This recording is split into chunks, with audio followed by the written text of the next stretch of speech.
দর্শক, ভোটের জাস্ট কয়েক ঘন্টা আগের দিন ভোট সম্পর্কে আমেরিকা থেকে বেশ ভয়াবহ একটা তথ্য এসেছে, যেটা বর্তমান সরকার এবং বর্তমান নির্বাচন কমিশনের ভোট প্রক্রিয়া মধ্যে একটা বড় বিব্রতকর বিষয়ে পরিণত হতে পারে। ওয়াশিংটনে কংগ্রেশনাল ব্রিফিং, সেখান থেকে বলা হয়েছে এই ভোট প্রশ্নবিদ্ধ এবং স্পষ্ট করে বলা হয়েছে যে একটি বড় দলকে বাদ দিয়ে যে ভোট হচ্ছে সেই ভোট গ্রহণযোগ্য নয়। আমেরিকা থেকে যখন এরকম বার্তা আসে তখন আমরা দেখছি আমেরিকান রাষ্ট্রদূত বাংলাদেশে, তিনি রয়টার্সের সঙ্গে সাক্ষাৎকারে বাংলাদেশের সঙ্গে ভারতের সম্পর্ক তৈরির ব্যাপারে বলছেন। সব মিলিয়ে আমেরিকার কিছুদিন আগেও যে অবস্থান ছিল সেই অবস্থানটা এখন একটু পরিবর্তন মনে হচ্ছে। এরই মাঝে খুবই গুরুত্বপূর্ণ, এই ব্রিফিংটা কোনো সরকারি আয়োজন না হলেও আমেরিকান সরকার থেকে একটা সিদ্ধান্ত আমরা জানি, সেটা হচ্ছে যে এই নির্বাচনে আমেরিকা কোনো পর্যবেক্ষক পাঠায়নি। সেটা একটা স্পষ্ট বার্তা দেয় যে এই নির্বাচন প্রসঙ্গে আমেরিকা একেবারে রাষ্ট্র হিসেবে, রাষ্ট্রীয়ভাবে পজিটিভ বার্তা দিচ্ছে না। কি কথা আসলো এই ব্রিফিং থেকে, যে ব্রিফিংয়ের বক্তব্যগুলো নির্বাচন প্রক্রিয়াকে প্রশ্নবিদ্ধ করতে পারে। চলুন একটু জেনে দেখে বোঝার চেষ্টা করি যে এটা নির্বাচনের উপরে কোনো প্রভাব ফেলবে কিনা। থাকবেন দর্শক। বলছিলাম বাজে একটা বার্তার কথা। বর্তমান নির্বাচনকে প্রশ্নবিদ্ধ করা হচ্ছে এবং প্রশ্নবিদ্ধ আয়োজন বলা হচ্ছে। আমেরিকাতে ওয়াশিংটনে কংগ্রেশনাল ব্রিফিংয়ে এই তথ্য জানানো হয়েছে। বিডি নিউজ 24 এই ভয়ঙ্কর বার্তাটা দিচ্ছে। তাদের শিরোনামটা দেখে নিন। সেখানে বলা হচ্ছে, ওয়াশিংটনে কংগ্রেশনাল ব্রিফিং, বাংলাদেশের ভোট প্রশ্নবিদ্ধই থাকবে। সেখানে মোদ্দা কথা যেটা বলা হয়েছে সেটা হচ্ছে যে সবচেয়ে পুরনো ও মুক্তিযুদ্ধে নেতৃত্ব দেওয়া দলকে বাইরে রেখে যে ভোটের চেষ্টা চলছে তা ঠিক হচ্ছে না। সুহাস সুব্রমণিয়ম এই মন্তব্যটা করেছেন। ঠিক হচ্ছে না, ঠিক হোক আর না হোক সেটা তো আর এখন রুখে দেওয়া কিংবা ঠেকানোর কোনো ব্যাপার নেই, কিংবা আমেরিকা থেকে এরকম বার্তা আসলেও ভোট বন্ধ হয়ে যাবে তা তো নয়। কিন্তু এই প্রক্রিয়াটাকে প্রশ্নবিদ্ধ বলা হচ্ছে। কেন বলা হচ্ছে চলুন একটু বিস্তারিত বোঝার চেষ্টা করি। সেখানে বলা হচ্ছে, আওয়ামী লীগকে বাইরে রেখে বাংলাদেশে যে ভোট হতে যাচ্ছে তা প্রশ্নবিদ্ধ হিসেবে মূল্যায়িত হবে। যুক্তরাষ্ট্রের এক কংগ্রেশনাল ব্রিফিংয়ে কেউ এই মত দিয়েছেন। বাংলাদেশ জামাত ইসলামীকে সন্ত্রাসী সংগঠন হিসেবে চিহ্নিত করা, গণতন্ত্র ও মানবাধিকার রক্ষা করতে না পারায় বাংলাদেশের বিরুদ্ধে নিষেধাজ্ঞা আরোপ, সংখ্যালঘু নিরাপত্তায় অনীহা এবং চাঁদাবাজি ধর্ষণে জড়িতদের দায় মুক্তির অভিযোগে ইউনূস সরকারকে কাঠগড়ায় দাঁড় করানোর কথাও এই ব্রিফিংয়ে উঠে এসেছে। মানে ভয়াবহভাবে বর্তমান সরকার এবং বর্তমান সরকারের কর্মকাণ্ড এবং কাছের মানুষ, যারা কাছের স্টেক হোল্ডার, তাদের বিরুদ্ধে অবস্থান জানানো হয়েছে।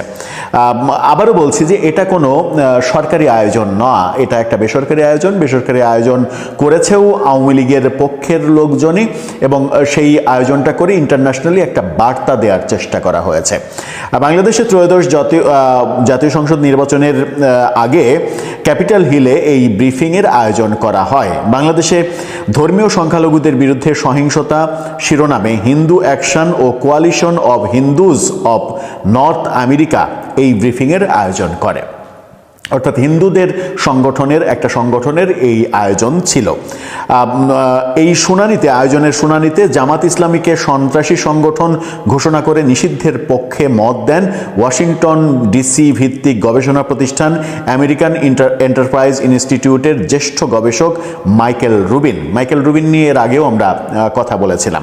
তিনি মোহাম্মদ ইউনূসকে গণতন্ত্র ও মানবতার দুশ্মন হিসেবে অভিহিত করেন। বেশ কড়া কথা বলেছেন, কিন্তু তার কথাতে বাংলাদেশে কি যায় আসবে সেটা আমি অন্তত বুঝি না।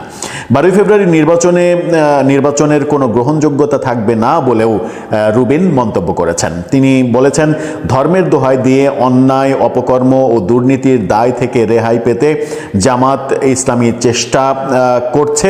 তারা অপকর্ম ঢাকতেও ইসলামকে ঢাল হিসেবে ব্যবহার করছে, যা বাংলাদেশের জন্য কখনো শুভ ফল বয়ে আনবে না। জামাতের বিরুদ্ধে একটা বড় বিষোদ্গার করা হয়েছে। ওয়াশিংটন পোস্টের একটি প্রতিবেদনের কথা তুলে ধরে রুবিন বলেছেন, ট্রাম্প প্রশাসন জামাত ইসলামের সঙ্গে সম্পর্ক তৈরি করছে, এটা কখনো গ্রহণযোগ্যতা পেতে পারে না। ধর্মের লেবাসে যারা সন্ত্রাসে লিপ্ত, যারা গণতন্ত্রে শ্রদ্ধাশীল নয়, যারা নারীর স্বাধীনতাকে হরণ করছে প্রতিনিয়ত, তাদের সঙ্গে যুক্তরাষ্ট্রের সম্পর্ক হয় কিভাবে? কিন্তু যুক্তরাষ্ট্রের ওই যে ব্যাপারটা, যে অডিও লিক হয়েছিল অনেকদিন আগের অডিও, সেটা সেই অডিও লিক হওয়ার পরে ওয়াশিংটন পোস্ট যে নিউজ করেছিল, সেই নিউজের পরে পরিস্থিতি আমরা পরিবর্তন হতেও দেখেছি। আজকেই রয়টার্সে দেয়া ব্রেন ক্রিস্টেনসন, বাংলাদেশে নিযুক্ত যুক্তরাষ্ট্রের যে রাষ্ট্রদূত, তার যে সাক্ষাৎকার, সেই সাক্ষাৎকারে ব্যাপারগুলো আমাদের কাছে উল্টো মনে হয়েছে। এবং গত কয়েকদিনে আমেরিকার যে বক্তব্য, আমেরিকার যে কর্মকাণ্ড, তাতে মনে হয়নি যে তারা জামাত ঘেঁষা আচরণ করছে। আজকে ক্রিস্টেনসন স্পষ্ট বার্তা দিয়েছেন রয়টার্সকে যে বাংলাদেশের সঙ্গে ভারতের তারা সুসম্পর্ক চায়, অর্থাৎ ভারতের দৃষ্টি দিয়ে আমেরিকা এই অঞ্চলকে যে দেখতে শুরু করেছে সেটা স্পষ্ট হয়েছে। আর ভারত নিশ্চয়ই চাইবে না যে মানে এই পক্ষ, সাম্প্রদায়িক পক্ষ বাংলাদেশে ক্ষমতা নিক, এবং ভারত যেহেতু চাইবে না, আমেরিকাও চাইছে না। এটাই আজকে রয়টার্সের প্রতিবেদনে সেটা মনে হয়েছে। যদিও মাইকেল রুবিন বলছেন ওয়াশিংটন পোস্টের ওই যে রিপোর্ট, সেই রিপোর্টকে কেন্দ্র করে।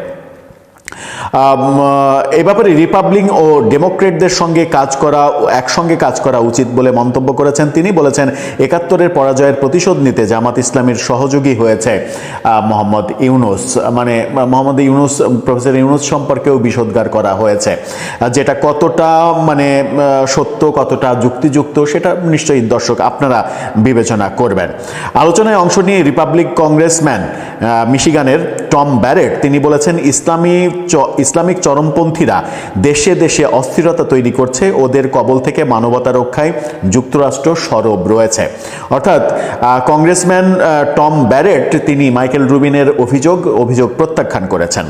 তিনি বলছেন, আমরা সবসময় বাংলাদেশ সহ দক্ষিণ এশিয়ার শান্তি স্থিতি অটুট রাখতে বদ্ধপরিকর। ধর্মীয় বিশ্বাসের কারণে কোথাও কেউ আক্রান্ত হোক কিংবা হত্যার শিকার হোক, তাকেও সমর্থন করি না। ভার্জিনিয়ার কংগ্রেসম্যান ডেমোক্রেটের সুহাস সুব্রেনিয়ম তিনি বলেছেন, বাংলাদেশে হিন্দু সম্প্রদায়ের বিরুদ্ধে সহিংসতা বেড়ে যাওয়াটা মানা যায় না। একইভাবে দেশটির সবচেয়ে পুরনো এবং মুক্তিযুদ্ধে নেতৃত্ব দেওয়া আওয়ামী লীগকে বাইরে রেখে যে নির্বাচনের চেষ্টা চলছে তা ঠিক হচ্ছে না। এই নির্বাচন প্রশ্নবিদ্ধই থাকবে। ডেমোক্রেটের কংগ্রেসম্যান সুব্রেনিয়ম তিনি এই মন্তব্য করেছেন। অর্থাৎ এই যে ব্রিফিং, সেই ব্রিফিংয়ে কংগ্রেসম্যানরাও উপস্থিত ছিলেন, সেটা আমরা দেখছি। তিনি বলেছেন, এখন বক্তব্য বিবৃতির সময় নয়, অ্যাকশন দেখাতে হবে। যুক্তরাষ্ট্রের সঙ্গে সম্পর্ক জোরদার করতে হবে এবং সকলকে জানাতে হবে বাংলাদেশের নির্বাচন সত্যিকার অর্থে অবাধ ও নিরপেক্ষ হচ্ছে না। ব্রিফিংয়ে ভার্চুয়ালি বক্তব্য দেন ধর্মীয় স্বাধীনতা বিষয়ক যুক্তরাষ্ট্রের সাবেক অ্যাম্বাসেডর অ্যাটলার্স ও ইন্টারন্যাশনাল রিলিজিয়াস ফ্রিডম সামিটের চেয়ারম্যান স্যামুয়েল ব্রাউনব্যাক। তিনি বলেন, সাম্প্রদায়িক সম্প্রীতি ব্যাহত হলে তার প্রভাব দেশটির মানচিত্রেই শুধু হেরফের ঘটায় না, অর্থনৈতিক কর্মকাণ্ডেও প্রভাব ফেলে, গণতন্ত্র বিশ্বাসযোগ্যতা হারিয়ে ফেলে, বিশ্বাসযোগ্যতা থাকে না। ব্রিফিংয়ে বাংলাদেশে গণমাধ্যমের পরিস্থিতি তুলে ধরেন বাংলাদেশের জাতীয় প্রেস ক্লাবের সাবেক সভাপতি ফরিদা ইয়াসমিন সেখানে উপস্থিত ছিলেন, আলোচিত সাংবাদিক বাংলাদেশের, এবং প্রেস ক্লাবের সর্বশেষ মানে এর আগে আওয়ামী লীগ আমলে তিনি প্রেস ক্লাবের সভাপতি ছিলেন। তিনি আটক সাংবাদিকদের মুক্তি দাবি করে বলেন, প্রায় ৩০০ সাংবাদিককে হত্যা মামলায় আসামি করা হয়েছে বাংলাদেশে, যেটা প্রফেসর ইউনূস সরকার করেছেন বলে তিনি অভিযোগ করেছেন। অনুষ্ঠানে সাউথ এশিয়ার মাইনরিটি কালেকটিভের প্রেসিডেন্ট প্রিয়া সাহা বলেছেন, বাংলাদেশের সংখ্যালঘুদের কোনো নিরাপত্তা নেই, আইন শৃঙ্খলা রক্ষাকারী বাহিনীর সামনেই চলছে বর্বরতা। অর্থাৎ বাংলাদেশের বর্তমান ব্যাপারগুলো নিয়ে বিভিন্ন জন বিভিন্ন ধরনের বক্তব্য দিয়েছেন। মূলত মাইনরিটি একটা সংগঠনের, দুইটা সংগঠনের আয়োজিত এই ব্রিফিং, যেখানে একাধিক কংগ্রেসম্যান অংশগ্রহণ করেছেন, এবং সেখান থেকে প্রফেসর ইউনূসের কর্মকাণ্ড, জামাতের অ্যাক্টিভিটিস, জামাতের রাজনীতি, এই ব্যাপারে তীব্র এক ধরনের কটাক্ষ করা হয়েছে এবং আওয়ামী লীগের অনুপস্থিতি এই নির্বাচনকে প্রশ্নবিদ্ধ করছে এবং অগ্রহণযোগ্য নির্বাচন সেই কথা তারা বলার চেষ্টা করছেন। যে চেষ্টাটা তারা করছেন তখন থেকে নির্বাচন আর মাত্র কয়েক ঘন্টা বাকি। যদিও বলা হচ্ছে যে এই বৈঠকটা আজকে হয়নি, এই বৈঠকটা আরও 2 দিন আগে হয়েছে। এই আরও 2 দিন আগে অর্থাৎ পরশুদিন এই ব্রিফিংটা হয়েছে, এরকম খবর বলছে বিডি নিউজ 24, যে খবরটা আজকে তারা পাবলিশ করেছে। দর্শক, আপনার কাছে কি মনে হয় নির্বাচনের ঠিক আগের মুহূর্তে, কয়েক ঘন্টা আগে এই যে খবরটা সামনে আসলো সেটা কি প্রভাব ফেলতে পারে? হ্যাঁ, নির্বাচনে সরকারের ভাবমূর্তি, নির্বাচন কমিশনের ভাবমূর্তি নিয়ে প্রশ্ন তুলতে পারে, কিন্তু নির্বাচনে কি সেটা কোনো ভূমিকা কি বলবো যে এমন কোনো ভূমিকা পালন করতে পারে যে নির্বাচনের কাঠামোটা ইনক্লুসিভ হয়ে যাবে, পরিবর্তন হয়ে যাবে, কিংবা নির্বাচনে ব্যাঘাত ঘটবে, এরকম কিছু হওয়ার সম্ভাবনা আছে? আমার ব্যক্তিগতভাবে মনে হয় যে কোনো সম্ভাবনাই নেই। আপনার কি মনে হয়? আসসালামু আলাইকুম দর্শক, আমি এই যে নিউজটা আমার সামনে আছে, আমি জাস্ট অবাক, হতবাক হয়ে গেছি, বিস্মিত হয়ে গেছি। আসিফ মাহমুদ সজীব ভুঁইয়াকে নিয়ে তো কম উপাখ্যান লেখা হলো না। মাত্র 1 বছরে একটা ছেলে, এরকম বয়সী একটা টকবগে উজ্জ্বল যার ভবিষ্যৎ ছিল, সেই ছেলে এত অভিযোগ, এত দোষারোপের মধ্যে কিভাবে পড়ে? মানে এক যে শুধু সে ওই কি ওয়েস্টিনে খাইতে যায় প্রায় রেগুলার, এটা তো না। এয়ারপোর্টে তার ম্যাগজিন, আগ্নেয়াস্ত্রের ম্যাগজিন পড়ে যাওয়ার, ভাই আমরা তো আমাদের পরিবারের সদস্যদের দেখি, অনেক সদস্যকে দেখি, মানে তাদের অনেকেরই ব্যক্তিগত পারিবারিক আগ্নেয়াস্ত্র আছে। কেউ তো এয়ারপোর্টে ম্যাগজিন নিয়ে রওনা দেয় না, এটা তো সারা পৃথিবীতে জানা জিনিস। আচ্ছা, এরপরে তার মন্ত্রণালয়ের অভিযোগ আর অভিযোগ, কত কত প্রকল্প তিনি সাজিয়েছেন। এই সময়ে বাংলাদেশের একটা মোটামুটি অনলাইন সোশ্যাল মিডিয়ায় একটা পত্রিকায় যে খবর, এই খবরটা আমাকে মানে একদম যার পর নেই হতভম্ব করেছে। আমি বোঝাতে পারছি না যে এই ঘটনা কি সত্য। মানে আসলে যদি সত্য হয় তাহলে তো মানে অনেক কিছু হয়ে যাওয়ার কথা। মানে কেন আমি আপনাদেরকে নিয়ে আসিফ মাহমুদ সজীব ভুঁইয়ার এটা নিয়ে আলাপ করছি, দেখেন, মানি লন্ডারিং বোমা ফাটালো। হ্যাঁ, মানি লন্ডারিং বোমা ফাটালো, 4 দেশে 11,000 কোটি টাকা পাচার করেছেন আসিফ মাহমুদ। মানে আমি জানি না এটা কতটা সত্য, তা ছড়িয়েছে তো। এবং আমি দেখেছি যে এই রিপোর্টটা আমাদের দায়িত্বশীল অনেক সাংবাদিকও শেয়ার করছেন, শেয়ার করে তারা লিখেছেন যে ঘটনা সত্য। আমার কাছে স্ক্রিনশট আছে। ছাত্র জনতার আন্দোলনের অন্যতম মুখ থেকে ক্ষমতার কেন্দ্রে আসা সাবেক ক্রীড়া ও স্থানীয় সরকার উপদেষ্টা আসিফ মাহমুদ সজীব ভুঁইয়ার বিরুদ্ধে এবার উঠল ইতিহাসের অন্যতম বড় অর্থ পাচারের অভিযোগ। অনুসন্ধানে বেরিয়ে এসছে গত 16 মাসে সিন্ডিকেটের মাধ্যমে উপার্জিত প্রায় 11,000 কোটি টাকা দুবাই, অস্ট্রেলিয়া, সুইজারল্যান্ড ও সিঙ্গাপুরে পাচার করা হয়েছে। দুর্নীতিমুক্ত বাংলাদেশ গড়ার শপথ নিয়ে ক্ষমতায় এলেও পর্দার আড়ালে আসিফ গড়ে তুলেছেন এক বিশাল অফশোর বাণিজ্য সাম্রাজ্য। লুটপাটের 11,000 কোটি টাকা কোন দেশে কত? গোয়েন্দা সূত্র ও আন্তর্জাতিক ফিনান্সিয়াল ইন্টেলিজেন্সের নথিপত্র অনুযায়ী পাচারকৃত অর্থের গন্তব্য 4টি প্রধান দেশ। পাচারের ধরন ও বিনিয়োগ একটি খসড়া চিত্র নিচে দেওয়া হলো। দুবাই, সংযুক্ত আরব আমিরাত, সবচেয়ে বড় বিনিয়োগ করা হচ্ছে দুবাইতে। অভিযোগ রয়েছে সেখানে যৌথভাবে পাম জুমেইরা ও বিজনেস বে এলাকায় বিলাসবহুল ভিলা ও ফ্ল্যাট কিনেছেন। বিনিয়োগ প্রায় 4,500 কোটি টাকা। কৌশল, হুন্ডির মাধ্যমে টাকা পাঠিয়ে সেখানে গোল্ডেন ভিসা সুবিধাকে কাজে লাগিয়ে রিয়েল এস্টেট কোম্পানি খোলা হয়েছে। এই কাজ করেছে সিঙ্গাপুরে। বাণিজ্যিক বিনিয়োগ ও ট্রেডিং, সিঙ্গাপুরের মাউন্ট এলিজাবেথ ও মেরিনা বে এলাকায় 2টি বড় ট্রেডিং কোম্পানির শেয়ার কেনা হয়েছে। বিনিয়োগ প্রায় 3,000 কোটি টাকা।